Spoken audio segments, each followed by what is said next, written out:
There's a story that I heard a little bit about of your college career that I really wanted to ask you about and get a few more details on it. Do you have any idea which one I'm referring to? I would assume it's a college story. Yeah. A college story, I'm not sure. If it's, At least I think it was a college story. I'm thinking you're probably referring to me dying. Yes, that's what I'm referring to you guys. Yes, yeah.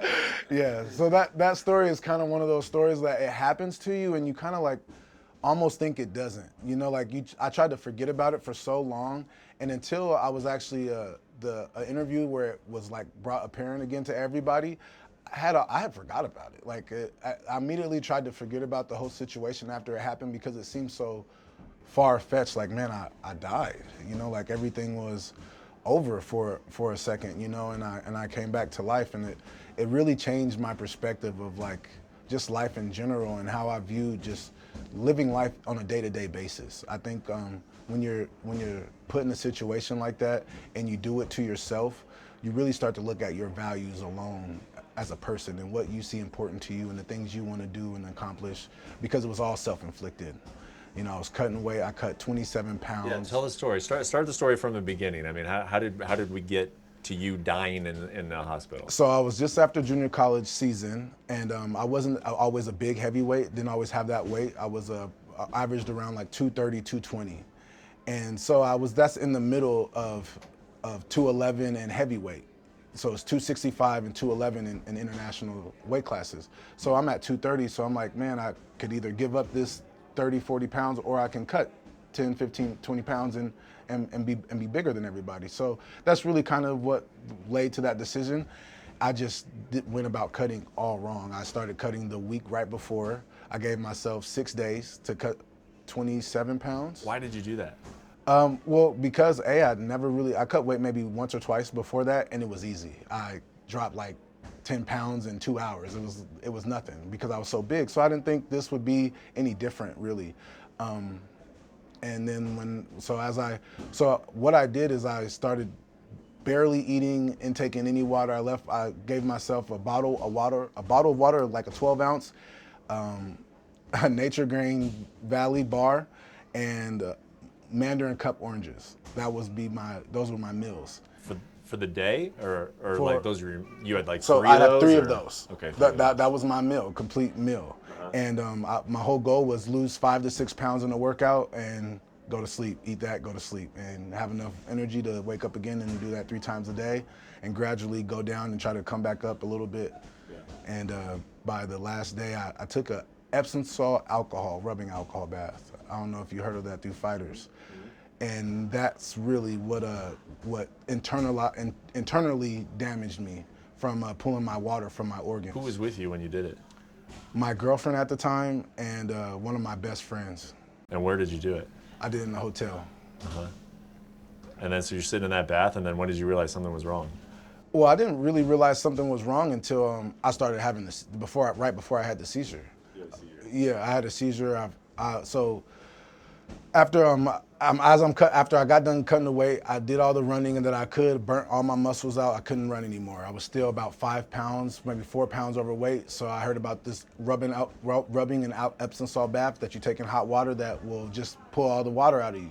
So I was like, all right, let me do this because I can't run no more. My legs are burnt and I got to save some kind of energy to wrestle.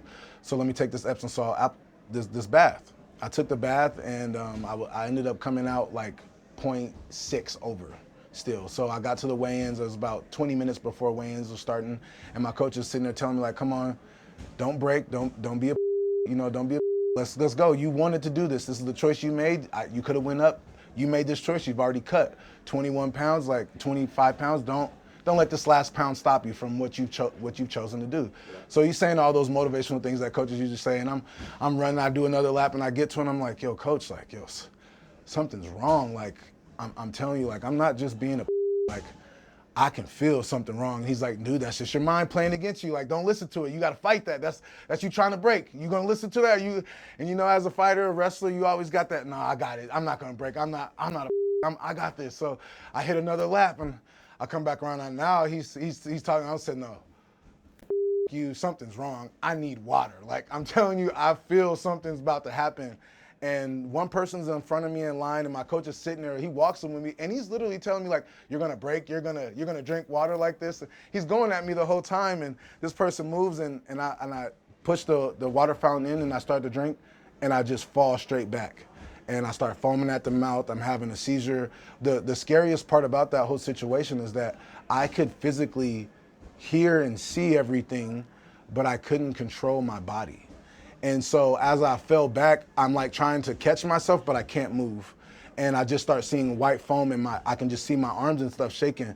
And in my mind, I'm just thinking, I'm dying. Like I'm about to die. Like I can see my coach over me. He's the person I was just saying not to be a is broken down in tears. Like he is over me bawling, please don't die. Like I take this over his head all the time because what he was saying to me before, but he's bawling in tears now. And I'm thinking in my head like, well, it don't matter now, I'm dead, you know? And so I pass out. The next time I wake up, I'm in the ambulance. And it's me, my girlfriend, and the guy in the ambulance with me, and he's telling me, he goes, your organs are failing. You completely dehydrated. Your body, your liver, your heart is stopping every time you pass out. He goes, we've hit you with the defibrillator already a couple of times, and just to try to bring you back. So try to stay awake. This is what he just told me after I just had a seizure. I panicked right away.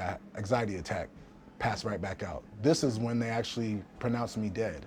At that time, they hit me with the defibrillator, he said 4 times, and I was non-responsive.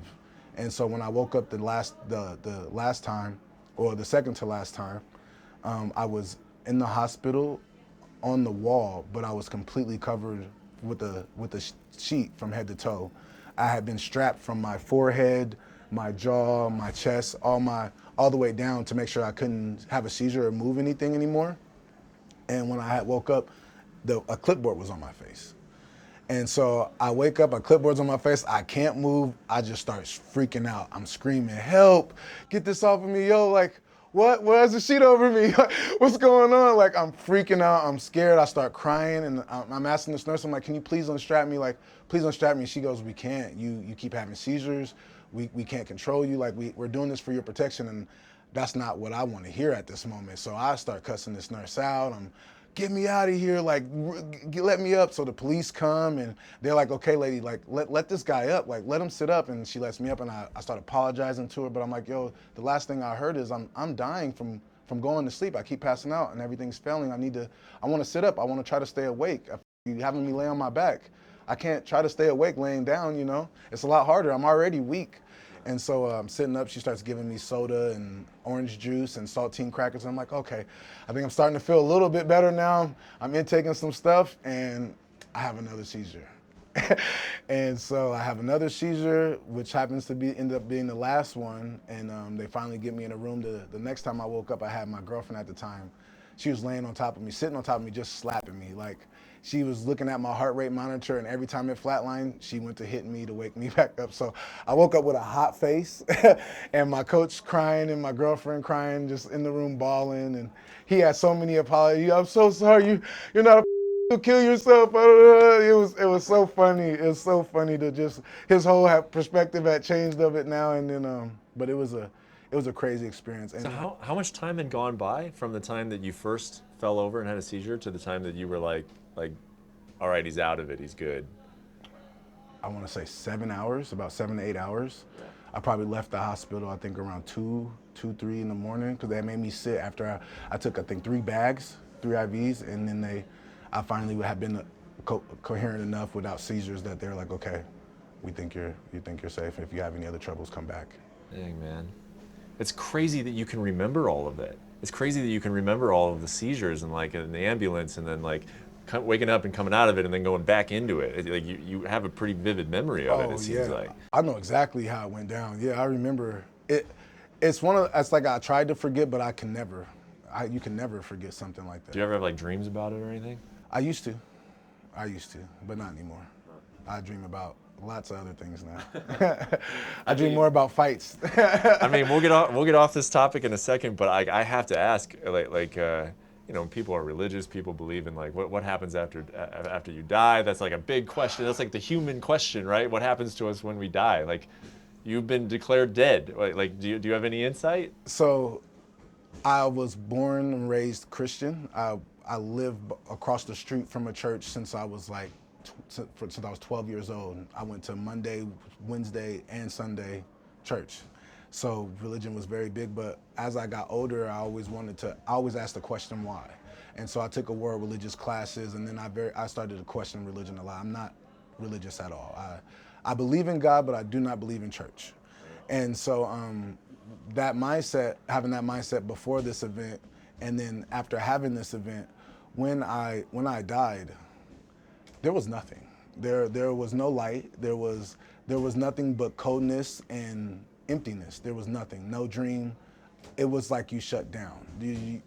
I knew that I was dead. I could feel that when I woke up. My limbs, everything felt cold. It didn't feel right. It wasn't like before.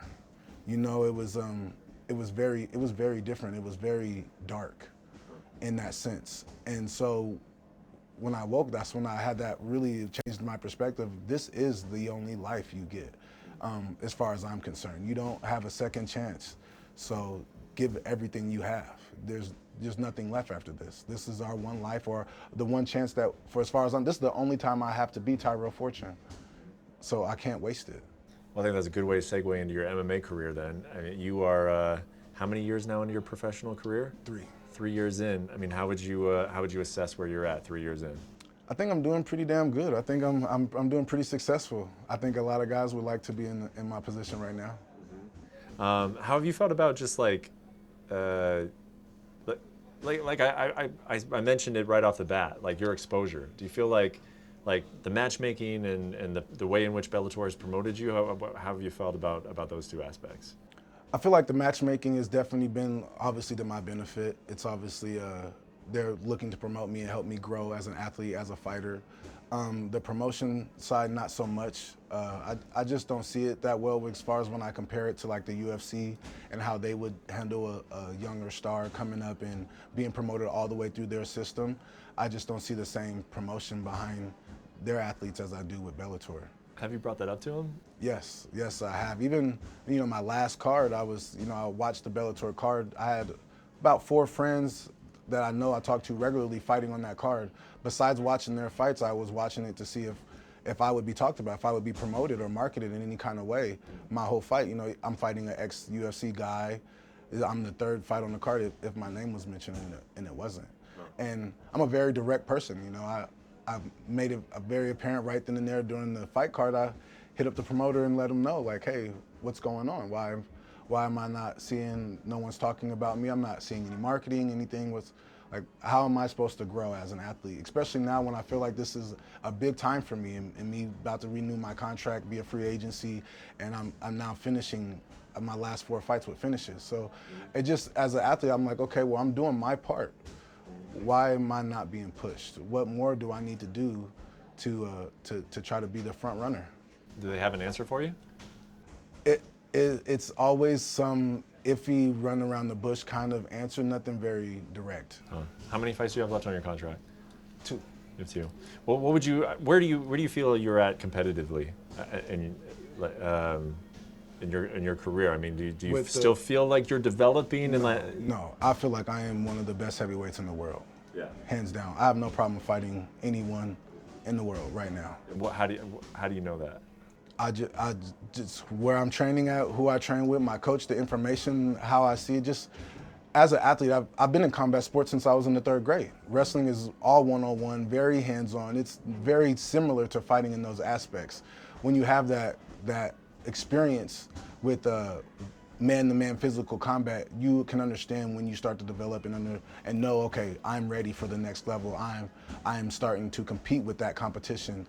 And when you start competing with that competition on the practice level and you start dominating, then there's no questioning where you're at anymore. What do you think this fight against Timothy Johnson will show or prove?